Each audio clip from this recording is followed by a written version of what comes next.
All right. So hello there. If you don't know me, my name is Martin Corrales. As of December 2023, I'm students for Theology of Peace run by Professor Megan Clark. So here I'm going to present a presentation around what I believe should be included for next semester class. So let's go on with it before I need to go to sleep. Sorry. All right. Share screen. Okay. So going to put it a slideshow. All right. Okay. So, what should be part of Theology of Peace? All right, as photo from time from this video was recorded and submitted, I will be presenting a proposed idea that corresponds to what should be part for next semester. Just going to work this out. All right, so to start off the idea, I want to give a quick reason to why I chose this person according to his teachings within Christianity. My family is heavily devoted to Christianity, more by having a close relation with the Catholic Church, where they credit this influencer for illustrating each family member the goal to succeed in their time of living. All right. Oh, sorry. All right.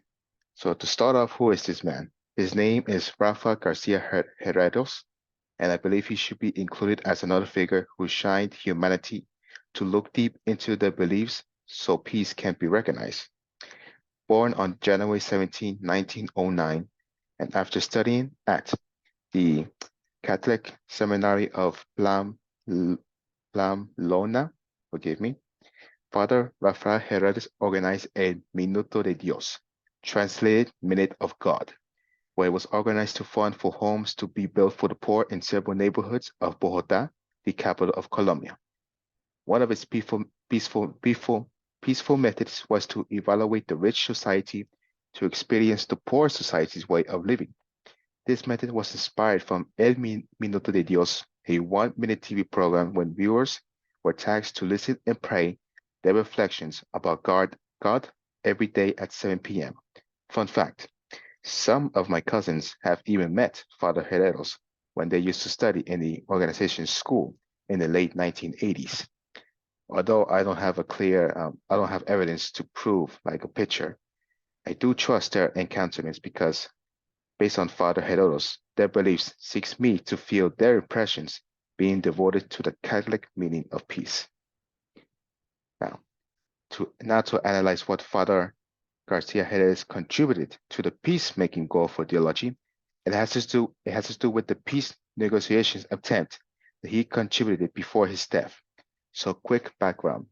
In the early 1980s, drugs addictions in several countries were part of a corruption that existed within its government and communities. Drug trafficking groups were organized to exchange every ounce of drug as it made them powerful to own guns and ownership in the territory held by the civilians. Colombia has been the center of drug trafficking for its notorious warlords. One of them was Pablo Escobar, ruled his enemies with an iron fist and even having the Colombian government as his puppet. Escobar became the prime blockage to peace by making societies fear there was no way to achieve peace. Father Rafa Herrero sought to change that by bringing himself to Pablo Escobar for a brief meeting of conversation. Sorry.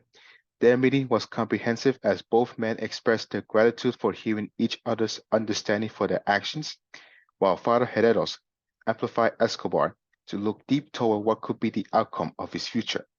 Advocating for peace, Father Herreros arranges for Escobar to surrender to the authorities by having the Colombian government escort to peaceful methods of surrender. Escobar agreed, especially in seeing Father Herreros as not his foe, but a friend he can express freely.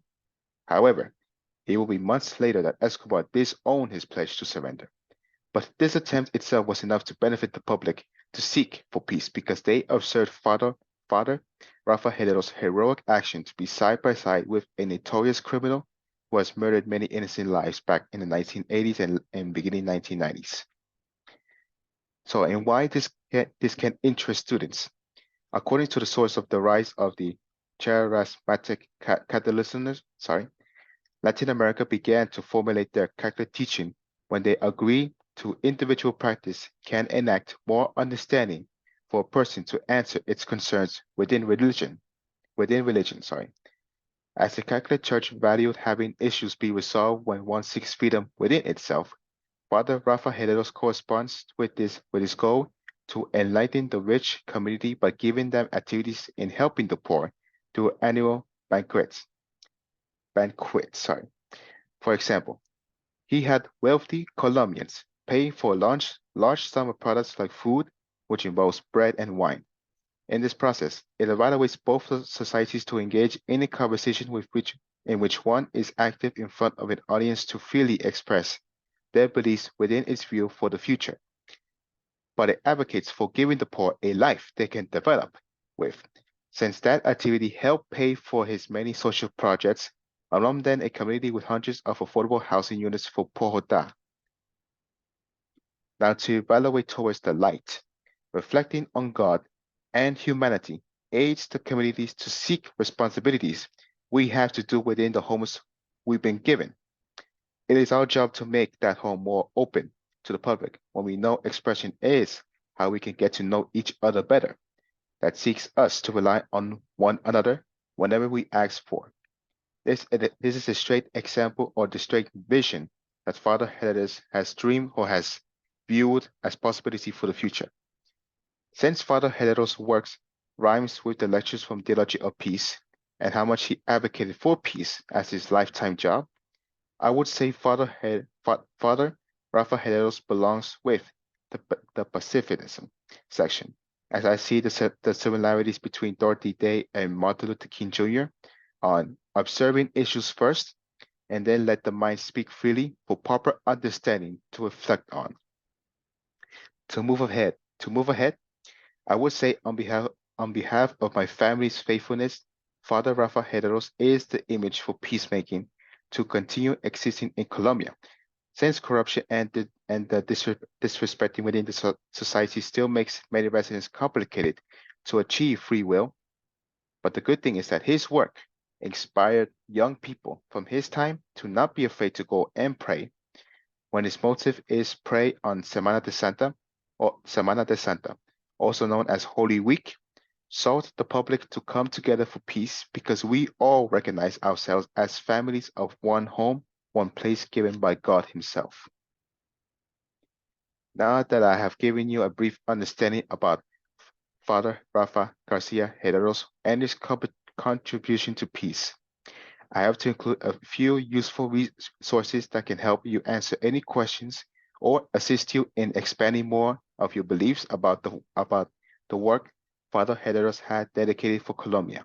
For instance, the reading from El Tiempo source in English as The Time provides the legacy that Father Rafa Herreros left in hands of his contributors, where as of December 2023, the organization still continues to use the funding from communities to help build homes and shelters for the poor around Colombia. Just to recap, his El Minuto de Dios, Minute of God activity is still active in a daily schedule of TV programs, where you can find such videos about the organization directly from their name section in YouTube. Don't worry, it can be translated into English through its captions cap.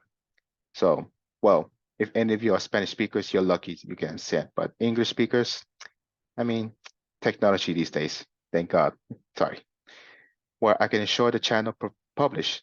What I can show you that the published videos from the channel are based on Father Herreros' work.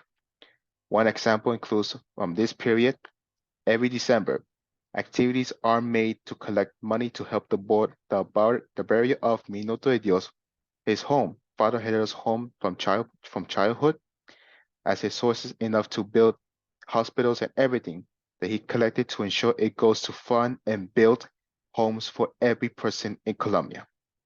To end this presentation, I do want to say on behalf of my family's contribution is that toward the program, according to how Father Rafa Herreros taught communities of all backgrounds to sit and express their words openly, which helps to discover what they have earned in life that reflects them to wish in how they can make their life more influential towards the Catholic teachings.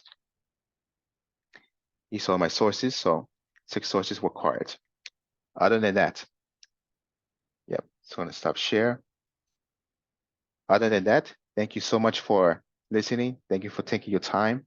And as I said, I hope um, the influencer Father Rafa Garcia Herreros is selected or at least mentioned for next year's semester class of Theology of Peace. So thank you so much.